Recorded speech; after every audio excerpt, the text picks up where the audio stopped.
On va présenter comme ça celui-là qui fait la fierté même de notre pays, le Cameroun, quand on parle du 7e art.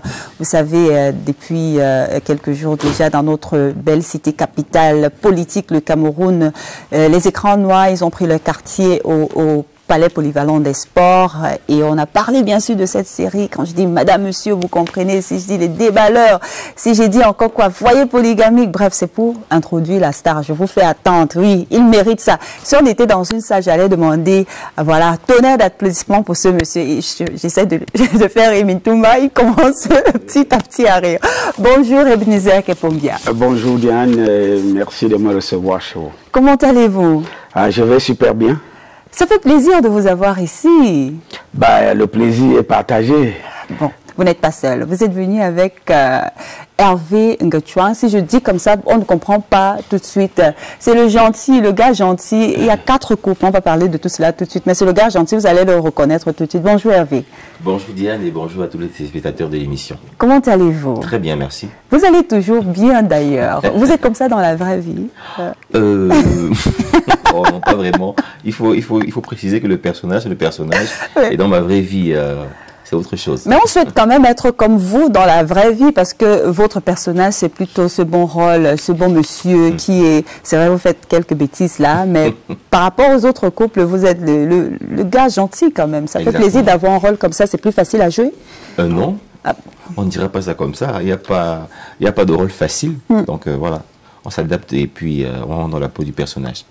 Ebenezer Kepombia, beaucoup de personnes ne savent pas, à la base, hein, je ne me trompe pas, enseignant d'allemand, de langue allemande.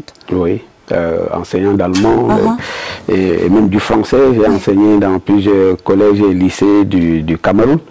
J'ai enseigné même à la Kadi Sport Academy, et donc les joueurs de football comme les Mokandio sont mes anciens élèves, les Maniek Georges, ce sont mes anciens élèves, et bien d'autres qui sont dans la vie courante. Donc j'ai commencé ma vie active par l'enseignement.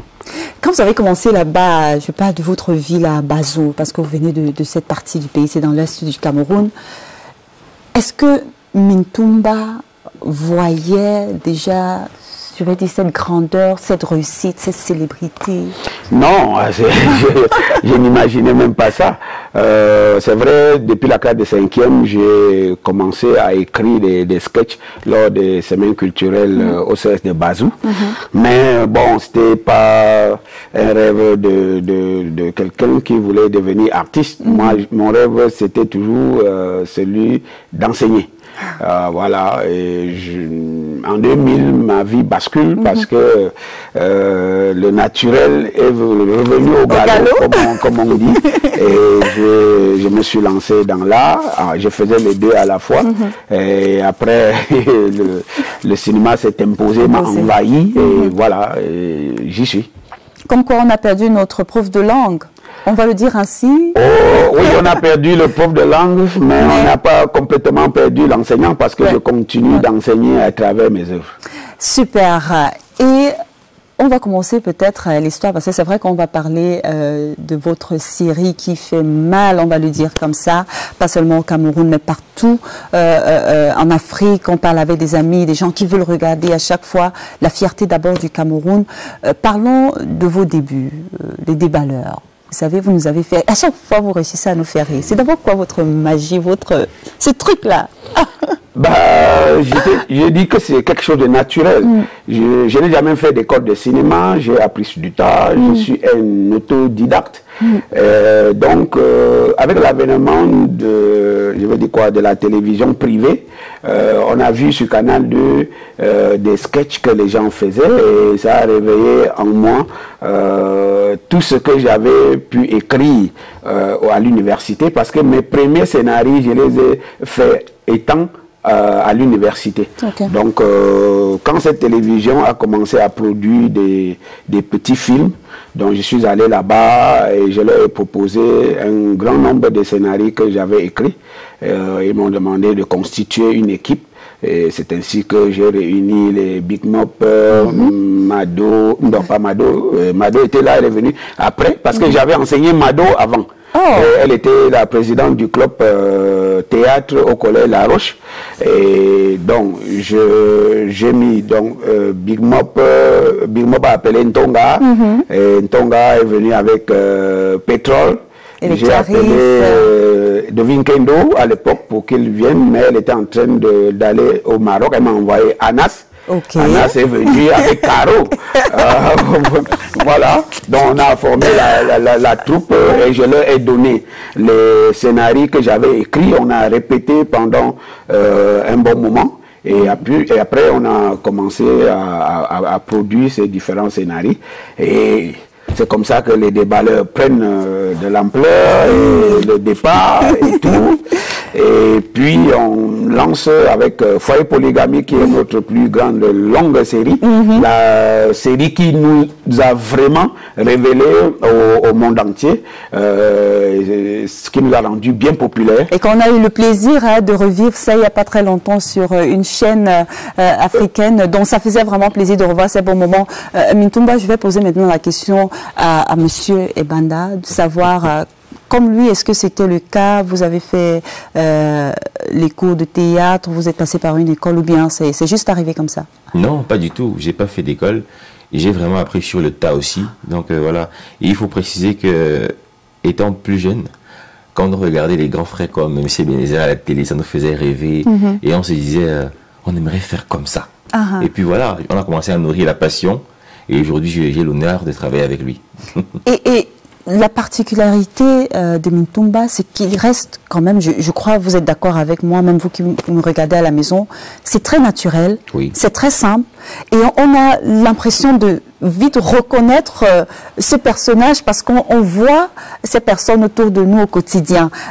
Ebenezer Kepombia, c'est quoi votre truc? Je repose cette question. Il y a le naturel, mais on travaille aussi, c'est le talent, c'est vrai, le don, mais vous vous entraînez comment? Ben, écoutez, les acteurs sont ceux qui sont capables de se mettre dans la peau d'un personnage. Donc, et quand ils le font de façon naturelle et très bien pour que cela soit vraisemblable.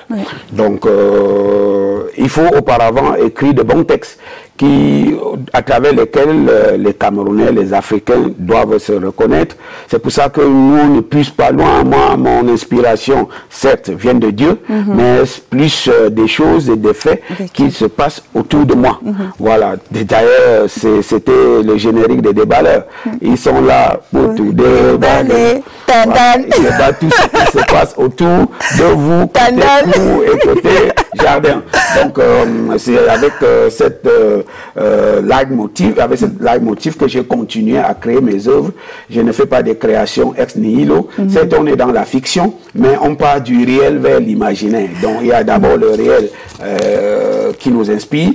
Maintenant, on transporte ça à l'imaginaire en y mettant quelques ingrédients pour pouvoir bien faire vibrer les gens, vibrer les cœurs, pour que les gens vivent des émotions fortes. Et pour vous voir en action, la réalisation a sélectionné un bout, je crois, d'un épisode de Madame Monsieur. Et je crois que c'est une partie que j'aime bien, si je ne me trompe. On va tous rire et on va se retrouver après. Jusqu'à quand, papa? Tu sais que moi, j'aime beaucoup Bill. Je l'aime énormément. Mais je vous assure, si Bill continue à me malmener et me chiffonner comme ça devant la mère de son enfant, au nom de Dieu, je vais le quitter et je vais me mettre avec Julien. Surtout que Julien est plus riche et qu'il est généreux. Vous êtes bête. Il ne faut pas quitter un homme qui te donne 10 000 pour un homme qui te donne 15 000. Il faut garder les deux. Ça te fait 25 000. La vie, c'est les calculs. Papa, c'est quel conseil que tu me donnes comme ça?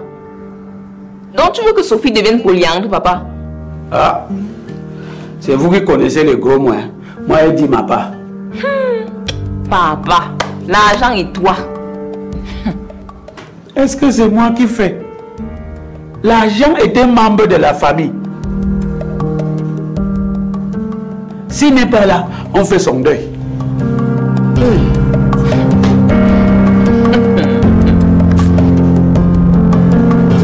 C'est amusant, mais c'est très fort. C'est une manière subtile de dire que l'argent est important, mais quand même, vous n'allez pas dire à votre fille... Bah, écoutez, la série, à la base, est une série comique. Donc, on dit des choses pour faire rire, même si ces choses sont vraisemblables. Ce que je dis, c'est ce que vous faites. Voilà. Je n'invente rien. Ce sont les femmes qui ont un seul homme dans leur vie. Il y en a qui ont un seul, qui n'en ont même pas. Il y a des filles même qui n'ont personne.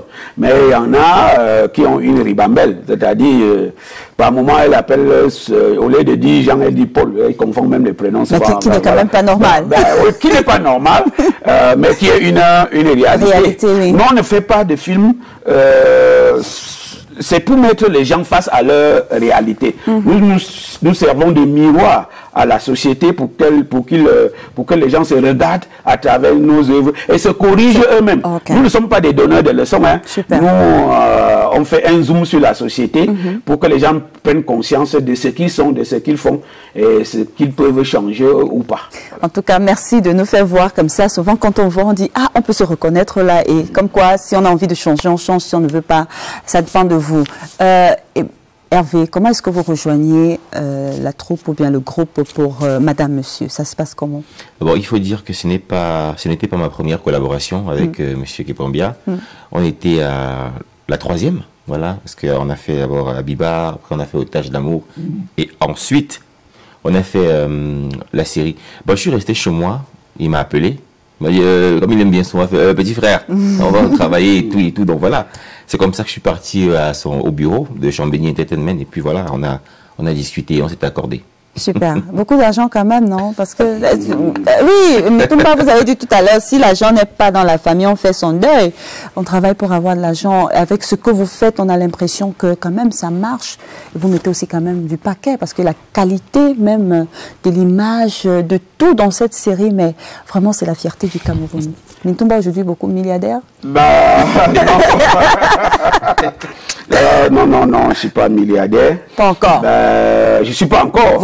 Voilà. Mais c'est vrai que ce n'est même pas mon rêve d'être milliardaire. Qu'est-ce qu'on fait avec autant d'argent? Voilà, j'ai le minimum pour vivre et ça me suffit. Et certes, on a mis beaucoup d'argent dans cette production. Et je veux signaler que la série a été créée par Cynthia Elisabeth Ngolon, qui a créé cette série et qui me l'a présentée. Bon, j'ai dû travailler dessus avec elle. Et dès qu'on a fait les 10 premiers épisodes, dès qu'elle a écrit les 10 premiers épisodes, j'ai confié ça en lecture à Muriel Blanche. Et elle a lu. Elle et moi, on avait une grosse discussion sur la qualité du casting. Pour moi, les couples devaient être des quinquagénaires. Mais pour elle, ça devait être des couples de trentenaires, ainsi de suite, les couples plus jeunes. On en a discuté pendant presque une semaine. Et après, je lui ai laissé donc la charge de faire le casting. Parce qu'elle sentait mieux les jeunes, elle dit que les jeunes doivent être plus dynamiques et tout. Et c'est comme ça qu'elle me conseille. La première personne qu'elle m'a conseillé, c'était Rigobert Tanwa, pour le rôle de Baba, que j'ai appelé immédiatement. Après, c'était Octavie Mpondo, puis Amy Basson. Voilà, elle m'a dit qu'elle ne trouve personne qui peut mieux faire ce rôle que Amy Basson. En tout cas, la preuve avec le prix aujourd'hui. Elle me l'a dit et je les ai appelés. Donc, ainsi, on a constitué l'équipe. Voilà, j'avais même proposé, pour vous parler de Arnold, je pensais à une autre personne. Arnold, je ne le connaissais pas bien, mais c'est elle qui maîtrisait mieux Arnold. Quelqu'un qui va jouer le rôle d'un petit pasteur. Voilà. Et elle m'a envoyé les vidéos, parce que c'est aussi quelqu'un qui fait dans l'humour les stand-up. Elle m'a donc envoyé les petits sketchs de Arnold, et j'ai apprécié. Donc, je l'ai appelé pour jouer ce rôle-là. Donc, on a dû construire une équipe. Et la base du casting, c'était le talent et la beauté. Voilà, si on n'a pas voulu les deux personnes, c'est-à-dire on voulait faire rêver les gens. Vous Vous comprenez? C'est pour ça que dans la série Madame, Monsieur, la plupart des acteurs, les garçons, ils sont mignons et ils font vibrer les femmes dans les foyers. Et les filles, elles sont mirobolantes, étincelantes. Chaque fois que les hommes les regardent... les femmes laides. On a beau dire que la beauté est universelle, mais en réalité, c'est parfois pour ne pas heurter certaines personnes. Il y a des gens laids. Faut pas, on va prendre les questions. Il y a des questions. Et il y a surtout, même si la beauté est universelle, il y a des beautés catalogues. Okay. Même si on dit que la beauté est relative, chacun aime selon ce qu'il veut. Il y a des beautés catalogues que tout le monde trouve que non, cette personne est belle. Et il y a des laideurs catalogues aussi. Voilà. Bon, on va revenir parler de cela. Je ne sais pas parce que je suis pas très d'accord avec Mintoumba, mais c'est son avis. Il y a cette partie, c'est les questions. On a vos fans parce que vous savez, beaucoup de personnes vous regardent en foutu de par votre travail magnifique. Des questions, vous allez répondre. On ne se cache rien ici. Hein, c'est comme ça. Donc, on va prendre la première question. Reprends. Bonjour Mintoumba. Moi c'est Fabrice Onana, un de vos meilleurs fans. Au fait, on a trop aimé votre série, Mesdames et Messieurs. Mais il y a un souci qui se pose. On entend qui circule une histoire entre toi et Muriel Blanche. Est-ce que tu peux plus nous éclaircir sur ça? Il y a une histoire qui circule entre toi et Muriel Blanche, disant que l'enfant de Muriel Blanche c'est ton enfant. Cette histoire-là est-elle vraie ou pas? Ah, merci. Cette fameuse question qui revient à chaque fois. Me suit partout. Voilà. J'ai décidé depuis un certain temps de ne plus répondre à cette question.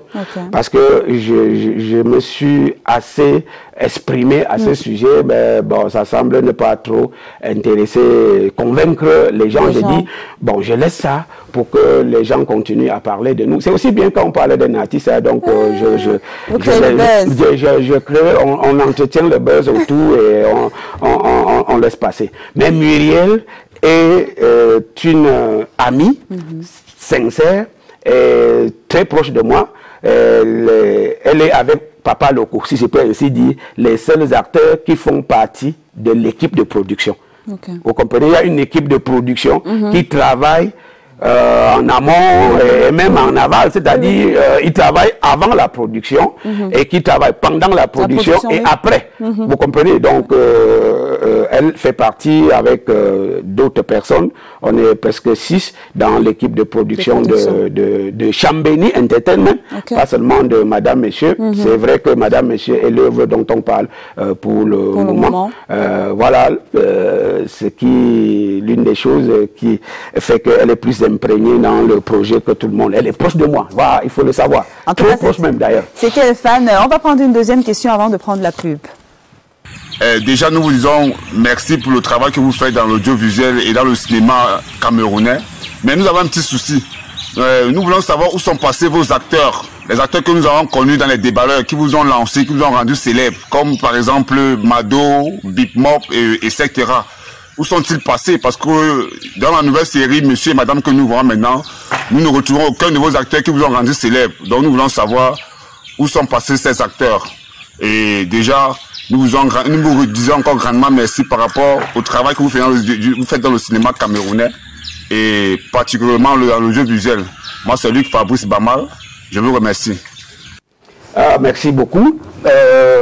Les acteurs avec lesquels j'ai commencé les déballeurs, pour certains, sont toujours là, comme Tonga et Pétrole, qui continuent à travailler avec moi. Pour d'autres, comme Big Mop est en Angleterre, Anas est entre la France et le Cameroun. Caro, elle est décédée. Le Mado, elle était allée à la fonction publique au début. Elle veut revenir, elle devait même jouer dans la saison 2, mais elle était enceinte. Mais je voudrais ici rectifier quelque chose. Les gens ont toujours tendance de dire que les acteurs qui m'ont rendu célèbre. Non, c'est moi qui les ai rendus célèbres. C'est pas eux. Je suis celui qui a écrit et produit toutes les séries et tous les films des déballeurs. C'est moi qui leur donne du travail. Ce n'est pas eux qui me donnent du travail. C'est la qualité de leur travail contribue à ce que l'œuvre que je produis soit bonne Mais de là à dire que c'est eux qui me rendent célèbre, c'est trop dit. La preuve, ils ne sont plus là. Et je continue à être célèbre. Et dans le milieu du cinéma, c'est le producteur, le réalisateur qui fait les acteurs. Ce n'est pas le contraire. Parce que le producteur, la seule personne indispensable dans une production, c'est le producteur. On peut changer tout le monde, mais personne ne peut changer un producteur. On a commencé ensemble, ce sont des bons et d'excellents acteurs, mais même s'ils n'avaient pas été là, je devais travailler avec d'autres personnes. Parce que c'est moi qui écrivais les textes, et c'est moi qui mettais des moyens. Donc, l'acteur et l'actorat, d'ailleurs, c'est un métier libéral, c'est comme l'avocature, ils n'appartiennent pas à une personne. Donc, j'ai du mal à dire à ce que les gens appellent les acteurs qui ont travaillé avec moi, mes acteurs. Ce ne sont pas mes acteurs. Je n'ai pas une agence d'acteurs. Donc, je travaille avec X aujourd'hui, demain avec Y, il faut changer. C'est les mêmes gens qui disent que pourquoi vous ne donnez pas la chance aux nouvelles personnes, et c'est toujours eux qui disent que où sont les anciens avec lesquels tu as commencé. Bon, nous allons revenir pour, vous comprenez, il n'a pas la langue dans sa poche, il dit les choses telles quelles. On va prendre une prison de ces noces d'argent, des écrans noirs. Si vous êtes aussi dans la cité politique cette semaine, c'est parce que vous étiez là samedi dernier à l'ouverture officielle. Vous continuez à ravager des prix, on vous invite parce que vous faites du bon travail, vous avez l'impression? Oui, bien sûr, on est invité par quelqu'un qui fait un mauvais travail, surtout aux écrans noirs, qui est un festival célèbre. On a eu l'honneur cette année que Madame, Monsieur soit le film d'ouverture. C'est pas tout le temps qu'une série ouvre un festival qui, de façon synoptique, est destiné au long et au court métrage. Donc, c'est dit ce qu'a représenté Madame, Monsieur au cours de ces derniers mois au Cameroun et en Afrique. Donc, c'est une fierté. C'est d'ailleurs pourquoi on a une bonne équipe conviée par les écrans noirs à l'ouverture pour célébrer Madame, Monsieur et célébrer le cinéma en général. Célébrer le Cameroun aussi parce qu'à travers cette série, on peut voir d'autres personnes en Afrique par le continent qui ne connaissaient pas, par exemple, notre culture, même seulement les noms, notre façon d'être, cette manière du Camerounais de vivre. C'est vrai, c'est un peu chaud, on se taquine tout le temps. Ça fait du bien aussi, comme quoi le cinéma aide à promouvoir notre culture. Bien sûr, c'est pour cela que nous avons voulu faire un film propre. On veut vendre le Cameroun, ce n'est pas dans la boue qu'il faut présenter le Cameroun. Et bien sûr, je vais vous dire même une sorte d'anecdote pour la saison 3 qui arrive. On a fait un casting où les gens sont venus de partout, de l'Afrique et même du Canada et de France et de la Belgique pour faire ce casting. Et j'ai eu une pression de l'extérieur pour pouvoir introduire des acteurs d'autres pays dans la saison 3 de Madame, Monsieur. Mais j'ai décidé de faire de cette série une série camerounaise. Parce que les Camerounais sont fiers de cette série. Ils s'en vantent avec. Donc, je ne veux pas, pour l'instant, introduire des acteurs d'ailleurs. Donc, si on a même 10 saisons de Madame, Monsieur, le casting sera uniquement pour les Camerounais. C'est dans ma prochaine œuvre que je vais aller prendre ailleurs parce que je n'appartiens plus seulement au Cameroun. Je suis un réalisateur africain. Tout le monde veut travailler avec moi et je ne dois pas seulement me limiter au Cameroun. Mais pour Madame, Monsieur, c'est une affaire du Cameroun. Hervé, pour la 3e saison, peut-être un teaser, on ne veut pas, parce qu'on aime quand c'est la surprise, quand ça arrive comme ça. Hervé va changer, Monsieur Ebanda va changer ou bien Disons qu'on se donne rendez-vous à la télé. Ok, on se donne rendez-vous. Et pour vous, la suite, ça sera quoi? Ça sera toujours dans le cinéma Oh, le cinéma, c'est ma vie. Donc, je suis cinéma. En tout cas, ça fait du bien de vous avoir ici. Beaucoup de prix aussi déjà gagnés par vos comédiens, vos acteurs. Ça prouve combien c'est du bon que vous faites. Vous avez, on va dire, les meilleurs. Oui, puisque quand on gagne, on est meilleur. Déjà au Cameroun, on a eu les Canals d'Or, toutes catégories, c'est-à-dire meilleur comédien, meilleure série.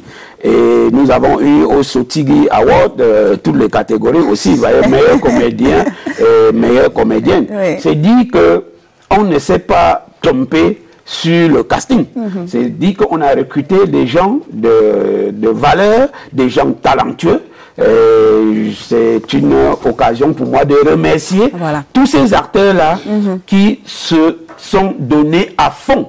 Et tous les techniciens qui ont pu améliorer leur travail par leur expertise, et de dire merci aussi à la directrice de casting qui a fait un bon choix, et je lui donne raison maintenant parce qu'on ne s'était pas entendu au début.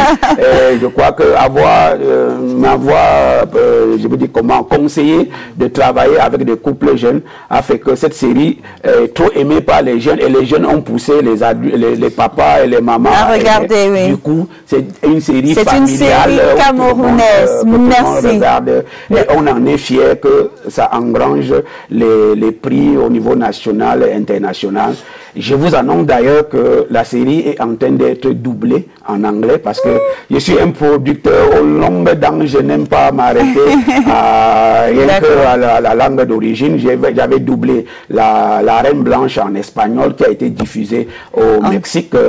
Les Mexicains nous ont colonisés avec leur série. Nous sommes aussi allés dans leur territoire. Très important. Le message est passé. Merci infiniment Ebenezer Ekpombia Mintumba d'être venu ce matin. C'est avec plaisir qu'on vous reçoit chaque fois ici.